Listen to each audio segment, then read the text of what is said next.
Guys, good morning and welcome back. So I know most people are still having issues with crotch measurement or calculation.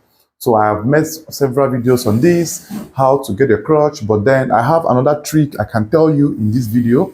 So before we get into that, if you're a first-time viewer, you are highly welcome, and don't forget to subscribe to my channel, give this video a thumbs up, comment, and share. If you're a returning viewer, you are highly welcome. So now let's talk about crotch.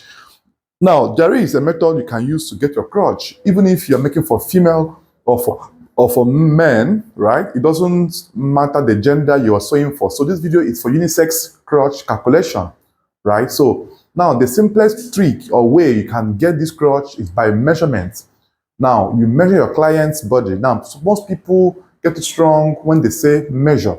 Now, but I will show you right here how to measure effectively and how to convert that measurement to a perfect crotch for your client. So let's get down to the main video proper. Now, when you grab your tape this way, you pass the tape underneath your client's body. So this works for either male or female, right? So if you're comfortable with this method, you can get it very well. Then the tape will touch at the back waistline, the point that the waistline ended, that the buttocks ended here, right? At the back waistline. And then it will also touch at the front waist point as well. So this point, the total measurement I'm getting here is 29. Make sure that it doesn't compress the body. It should not drag the trouser up. It should just lap firmly on their trouser. So I have 29 here, of maximum of 30. Okay, let's do 30, right? Let's just do 30 because of my belly point. So here, once you get the perfect measurement just like this, look at it. It will lap just this way. You see, right? It's lapping firmly. It's not holding my body. It's just lapping firmly. So once you have gotten the value here to be whatever you have, either 30, 20, whatever you measure on your body of your client, then what you will do simply is to locate this 30 in cm. Now this is in inches, right? So you will locate this 30 in cm. So 30 cm is here, 30 cm. Now you now hold the 30 cm and turn the back of the tape to the inches, and you have 12 as your crotch. So the crotch is 11.5 or 12.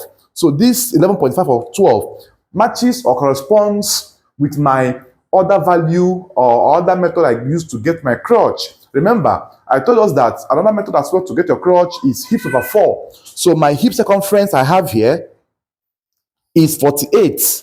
My hip is 48. Let's confirm. My hip is 48. When you measure your hip this way, my hip measurement here, look at this, it's very free. It's 48.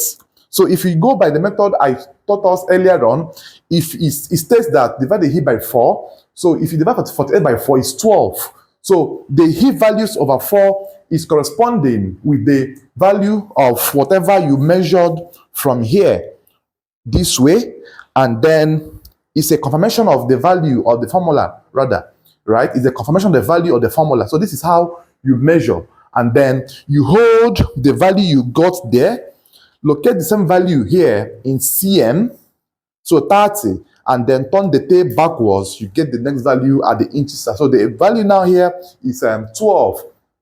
Even if you don't want to turn the tape to the back, you can still place this 30 cm and mark for your crotch. It still gives you the same value in inches, right? So this works for every age, every gender. It's a very simple way to get a perfect crotch. So I do hope this video will help someone out there, and I hope that you will learn, or you have learned from this. Don't forget to like, share, comment, and subscribe to my channel. See you in the next one. Bye bye for now.